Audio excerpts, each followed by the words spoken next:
Well, welcome back to another edition of Beyond the Sermon. We are continuing our series, A Very Merry Christmas, getting all Christmassy up in here. And we, this week, looked at another component of Mary's life, the Mother Mary. Right, and so you talked a lot about risk, how for her to take on this challenge or to accept this mission was very risky, and you talked a lot about a lot of different ways it's risky. And one of the things you talked about is how important it was that she went and found her cousin Elizabeth to talk to help her embrace this risk.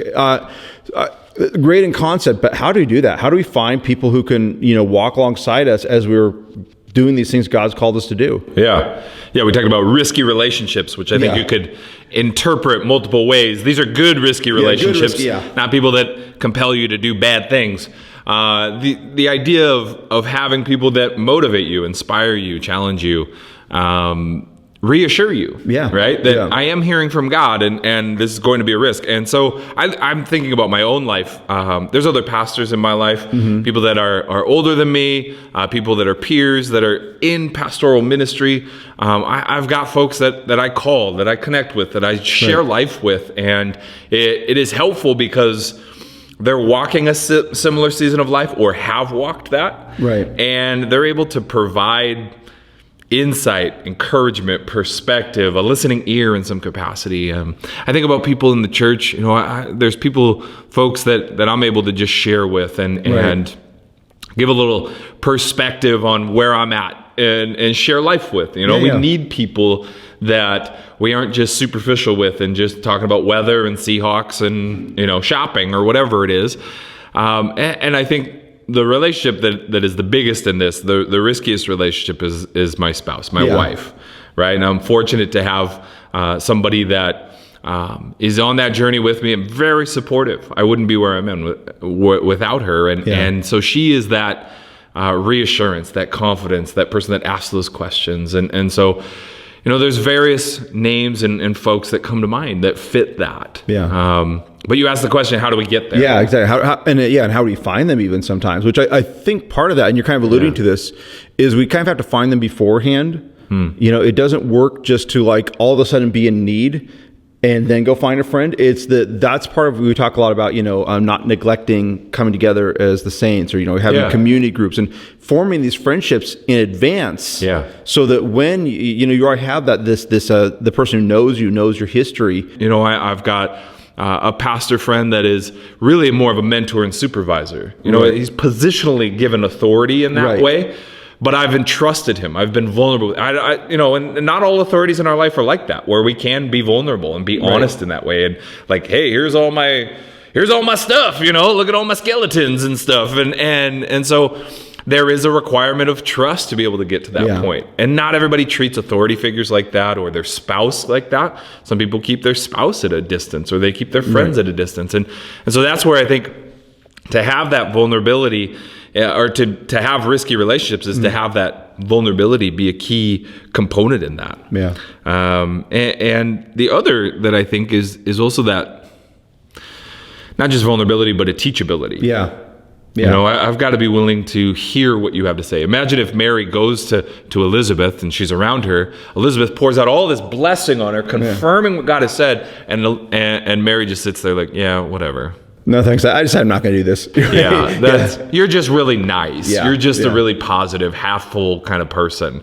No, she embraces all of this reassurance and confirmation and this relationship that God has given her to esteem her, to build her up. And that requires teachability. That requires hearing and listening. And there are folks in our lives where they're saying good things to us. We just aren't hearing it. Our spouse affirms us, but we just dismiss it. Our boss is encouraging us, and we just, you're supposed to say that, right? Our parents do that to us. Whatever. There's relationships where we don't hear it. Maybe it is a mentor or a pastor or a boss, and they're challenging you, but you don't like what they're saying because that's going to require even more risk. A saying I've heard is, don't ask if you don't want to hear the answer. If you're going to go to someone and say, hey, I really want to hear your thoughts on this, but then they say, and you say, oh, okay, well, thanks, bye. So why just don't waste their time?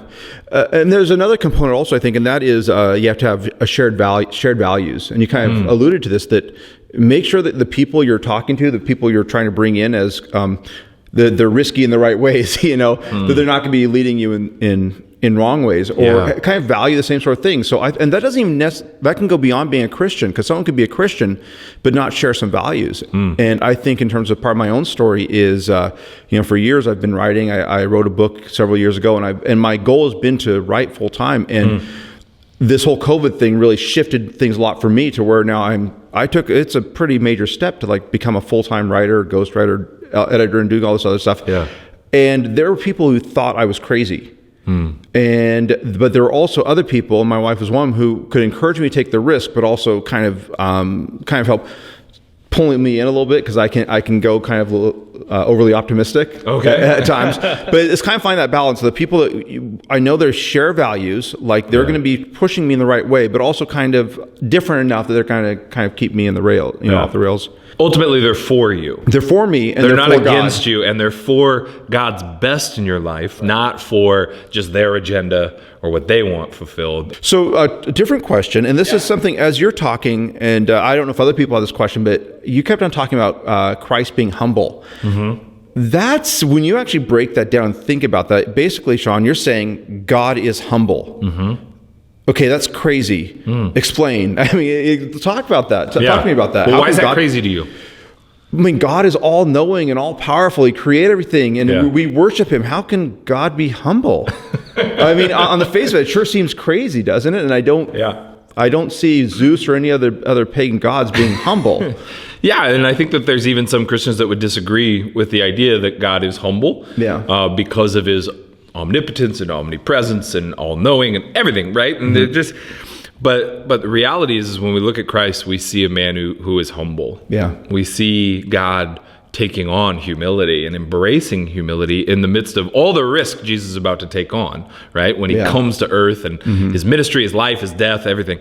That's a huge risk, but mixed in there, a key ingredient to taking all that risk is the humility of Christ. Yeah. Philippians 2, right? That He took on the nature of man and became obedient to even death on a cross. Right. Like He says He humbly took that on, that He lowered Himself. It is such a key part of His nature is that humility. You look at His ministry and He's humble as He's interacting with people. The humility it takes for Him to interact with the bleeding woman who would have been a social outcast. Like that takes social humility. The woman at the well that He interacts with, the leper that He literally touches a leper. Right. Like that's humility to do that, to touch the untouchable and speak with the unspeakable, to engage with those who are forgotten. Yeah. To me, shows the humility of Christ's ministry. So I one time was watching this, some news clip about a problem that they frequently have is that people will rob bums.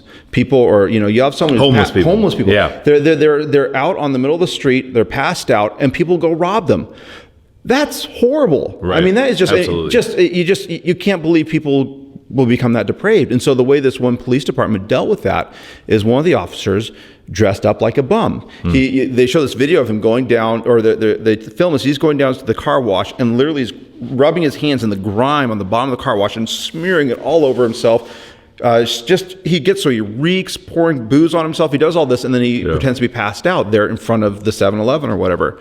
And then they have a sting. People try to rob him, then they arrest him, and hooray for the good guys. The thing that really got me thinking is that's the officer didn't cease to be an officer. He was still a cop the entire time. The essence of who he was didn't change, but he descended into being like a bum, right? For the sake of helping the bums, to helping the homeless, right? And I'm using that term bum. I know it's kind of a rude term to use for the homeless, but I'm applying that to myself now because I'm the bum. I'm the person who has no ability to take care of myself. I'm passed out in the midst of all my sin, and Christ became one of me. He became like me. And so this idea that God became a bum for us, that's part of what the incarnation is Christmas is the day that God became a bum. And that just blows me away. And I'll say, I know a lot of, even as Christians, we still have doubts. We have questions like, why is this? Why did God allow that? These questions flood me all the time. And sometimes all the theological arguments help, but sometimes what it is just the knowledge that as messed up as this world is, God came down and lived it with us. Yeah. That he was a bum here with us. And I don't get all the whys, but the fact that he would come down to us, okay, I'm okay with it. Yeah. And it's that humility that now we can use that humility. Not only does that change us, but now then we are just living that same sort of humility in how we interact with everyone else. Well, and when you bring it back to Mary, right, because that's our starting point, Yeah. her whole response is one of humility, right? Your humble servant, like, may it be as you have commanded, like as you have said. It's God's plans, it's God's will, it's God's step of obedience, and Mary's just willing to go with it and willing to obey and follow. And like that to me is so different than saying, yeah, it's about time, here we go, right? Look out, world, Mary's coming. It's just, that's not the way she's looking at the world, and not the way she's embracing this risk. And so I think sometimes when we start talking about risk and suffering and tribulation or persecution, that's a big word, right? We begin looking at that. And as the church, it's easy, I think, to confuse this idea of risk and persecution and suffering with consequences for being rude. But when we do experience persecution, when we do experience pushback, disapproval, rejection, I've had people in my life where they found out I was a Christian and that work environment became really awkward. And because they realized like, oh, you're going to treat me differently. Sure. And then we had to have some really awkward conversations of like, well, have I treated you differently?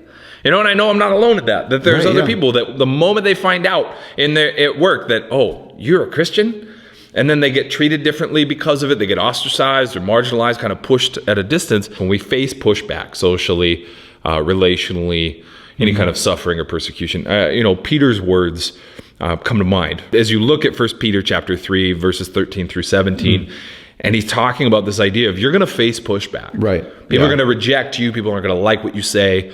But in the midst of that, be ready. Yeah. I think that's huge. That's huge. Be ready to say what you mean and why you value what you value and why you're being obedient. Right. But secondly, he says to do it gently. And that's the humility factor. Yeah. That we don't just push and say, bring on the world, bring on the fight. We're not picking a fight, but we're willing to respond when necessary, and we do so gently, humbly. And I think it says with respect, right? And respectfully. And respectfully. Yeah, and absolutely. then, so often respect is not the word I see when I hear Christians talking about non-Christians. And you can be respectful and still say, I think you're wrong. But we're just not very good at that, right? Yeah. I think that might have to be a separate podcast. Yeah, no kidding. So one last question that we got in that I wanted to ask you, and that's how are we supposed to be merry, Merry, in this Christmas season? COVID 2020. I saw was a ornament I saw that people are selling it's a little ornament with a picture of a dumpster with a fire in it and it says 2020 on it. How are we supposed to be merry this COVID Christmas? Yeah, hard to be merry Christians in a not so merry Christmas season, right? I think that there's a reality out there where it's a little more tense. It's a little more glass is half empty. It's a little more dark and negative, and people are ready to just be done with 2020. I think what that tells me is all the more reason for us to be urgent. All the more reason for us to intentionally live each moment with, I get to bring joy into this situation. I get to bring Jesus into this situation. Absolutely. And live out the Merry Christmas, Merry, as we take on the character of Mary. As we look at the Mary of Jesus and his mother, we see a lot of great qualities in her that inspire us to live that out. Embody our faith, live out our faith, and don't just get caught in the routine of every day. Oh, I'm just running errands. I'm just going to run to the store real quick. You'll get a chance. Don't go to the self-checkout land. Go through the regular checkout stand and talk to the person. Go inside to the bank. Don't use the ATM. Go talk to the person. Encourage them. Find every moment you get to talk with a coworker or see with another person and share life with them for just a brief moment. But intentionally bringing Jesus into that. Doesn't mean you have to preach at them. Right. But just embody something different. If there is such a negativity that's characterizing our world, we'll live opposite of that. Live differently than that. Paul says to, always rejoice. I say it to you again, rejoice. And what that says is joy is not dictated by our external circumstances. Joy comes from inside, from who we are, who God made us to be. And I would love, just like what you're saying, to see us as Christians to be filled with joy because of the reality of who God is and what he's done in us. And because the joy is also based on the knowledge that God's taking us somewhere. That as bad as it looks, God doesn't waste any of our pain. And for then Christians to be able to take that and to be wishing Merry Christmas all over the place and meaning it because, I was saying to you earlier, I think merriness is a Christian value. Yeah. You look in the Bible, I did a study on the word joy and how often it occurs in the Bible. And the Bible talks more about joy than it does even things like grace, love, peace. Joy is like all over the place in the Bible. It is a Christian value. Merriness is a Christian value. And man, this Christmas, I would love for us as Christians to be spreading a Merry Christmas in everywhere we can. Yeah. Bring that joy to the world, right? Amen. Yeah. I mean, that's the idea is that we are a light in the darkness. Well, if we're in a dark, negative, half-empty type of world, glass half-empty type of world, well, let's go live different. Let's go shine something a little bit different than what is the norm right now. So absolutely. Good stuff. Good. It's good stuff. Awesome. Well, that's another edition of Beyond the Sermon, and it's great to be with you, Josh. Thanks for being here. And thank you. We will look forward to next week as we talk about embracing truth as Mary embraces the truth of who Jesus is. All right. Okay. Have a great week. See you next week.